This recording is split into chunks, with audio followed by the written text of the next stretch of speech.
Pembahasan dalam beberapa khutbah Jumat ini adalah mengenal Allah Subhanahu wa taala. Sudah kita sampaikan pada pertemuan yang lalu bahwa mengenal Allah ada dua jalannya. Yang pertama jalan melalui diri sendiri, jalan internal. Yang kedua adalah jalan eksternal. Jalan eksternal atau jalan kedua ini adalah dengan cara kita melihat apa-apa yang ada di luar diri kita, memperhatikan alam yang ada di sekitar kita.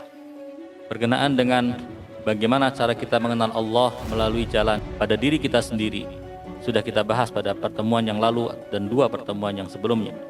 Sekarang tiba saatnya kita untuk membahas mengenal Allah melalui jalan eksternal.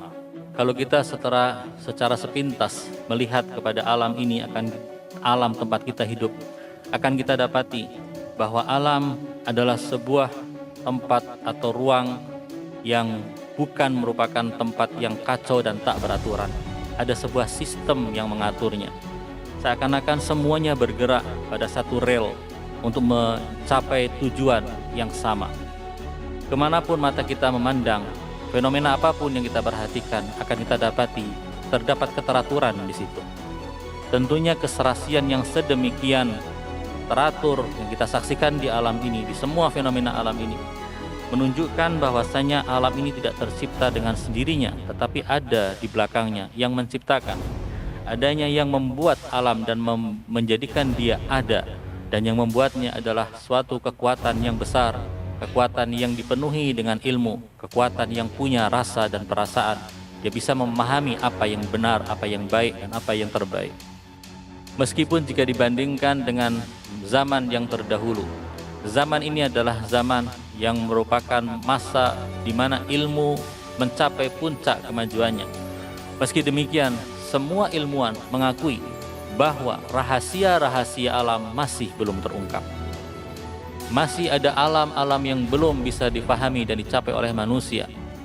Di luar bumi ini masih ada kehidupan atau fenomena-fenomena alam yang tidak pernah diketahui oleh manusia.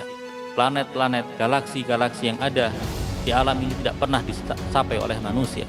Bahkan di bumi sendiri, lautan yang sedemikian dalam, manusia belum pernah bisa mengungkap rahasia yang ada di kedalaman lautan itu.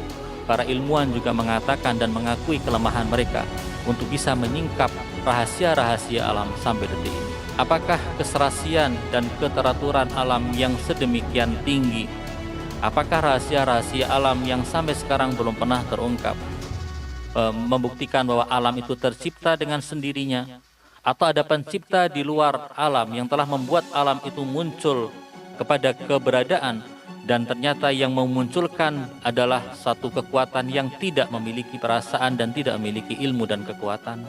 Untuk bisa menjelaskan permasalahan ini ada beberapa poin yang layak untuk dibahas pada kesempatan ini.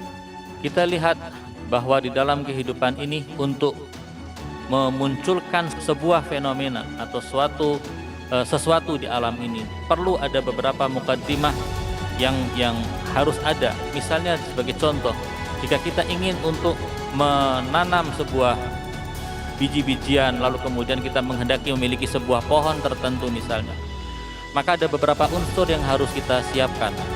Harus ada tanah di situ, harus ada air yang cukup, harus ada pencahayaan atau sinar matahari yang cukup, supaya kemudian benih bisa kita tanam dan benih itu bisa hidup, bisa bernafas dengan secukupnya, dengan memperoleh air yang cukup sehingga dia bisa berkembang.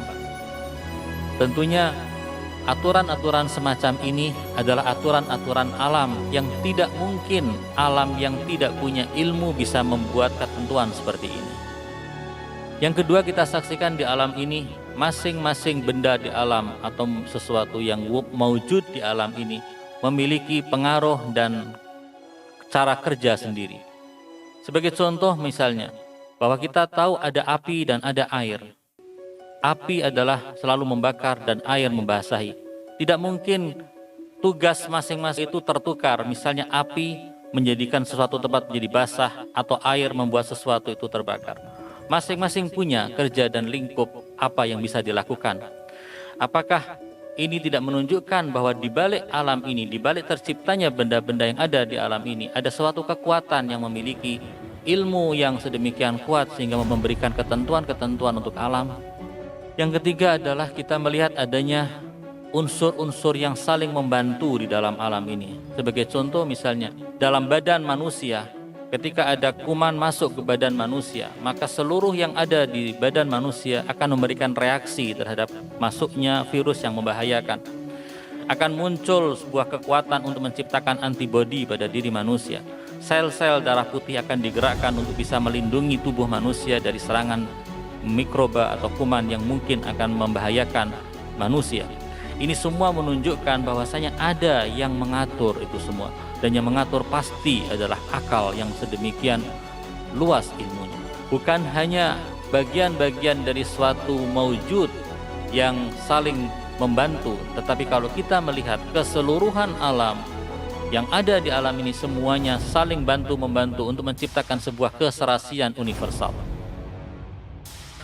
Tentang keserasian yang ada di alam, kita bisa saksikan bagaimana satu bagian alam akan bekerja sama dengan bagian yang lain untuk menciptakan sebuah gerakan yang seirama dan senada. Ketika suatu pohon hendak muncul dan hendak tumbuh, maka matahari akan membantu pertumbuhannya, air akan membantu pertumbuhannya, tanah juga akan membantu pertumbuhannya. Angin juga akan meniupkan anginnya dengan sesuatu yang cocok untuk bisa menumbuhkan tumbuh-tumbuhan itu. Jika misalnya kita andaikan matahari tidak ada, maka pohon tidak akan muncul. Jika seandainya tidak ada air, maka pohon yang tadi kita bicarakan tidak akan pernah muncul. Jika tanah juga tidak ada, pohon pun tidak akan muncul. Karena itu setiap kali melihat keteraturan dan keserasian, manusia akan melihat bahwa ada yang mengatur di balik itu. Jika melihat suatu keteraturan, suatu keajaiban, maka orang akan mengambil kesimpulan bahwa ada akal yang sedemikian kuat yang telah mengaturnya. Karena itu bisa kita katakan dengan yakin bahwa seorang yang matanya buta, tunanetra, yang tidak memiliki keilmuan apapun juga, tidak mungkin orang seperti itu akan mengambil mesin ketik atau komputer lalu kemudian dia menyalakan komputer mengetik sebuah tulisan artikel ilmiah yang sedemikian berbobot. Kita juga bisa memastikan bahwa seorang anak kecil usia 2 tahun misalnya, yang kemudian dia mengambil kuas, mengambil cat berwarna, lalu kemudian dia main-mainkan kuas itu di atas selembar kertas, tidak mungkin hasilnya adalah sebuah lukisan yang sedemikian indah, layaknya seorang maestro pelukis yang melukisnya. Karena itu ketika Anda melihat dan membaca sebuah artikel ilmiah yang sangat berbobot, Anda pasti akan mengatakan bahwa penulisnya adalah seorang yang memiliki ilmu yang luas dan wawasan yang cukup. Jika Anda pergi ke galeri pameran lukisan lalu melihat ada lukisan yang sedemikian indah, Anda pasti akan mengatakan bahwa yang membuat adalah seorang pelukis yang memiliki jiwa seni yang tinggi. Jika Anda melihat sebuah bangunan yang tinggi pencakar langit yang sedemikian indah, Anda pasti akan mengatakan bahwa yang membangun bangunan ini adalah seorang insinyur dan arsitek yang mahir. Bisa jadi Anda tidak pernah mengenal pelukis itu, bisa jadi Anda tidak pernah mengenal insinyur itu, dan bisa jadi Anda tidak pernah mengenal penulis makalah tadi, tapi Anda bisa meyakini dan bisa memastikan bahwa pelukis atau penulis makalahnya atau insinyurnya adalah orang yang mahir di bidangnya. Andai saja kita tidak mengenal Tuhan yang menciptakan alam, tapi kita bisa meyakini bahwa keserasian yang sedemikian teliti di alam ini, sedemikian keajaiban yang kita saksikan di alam ini, pasti dibuat oleh yang maha mengetahui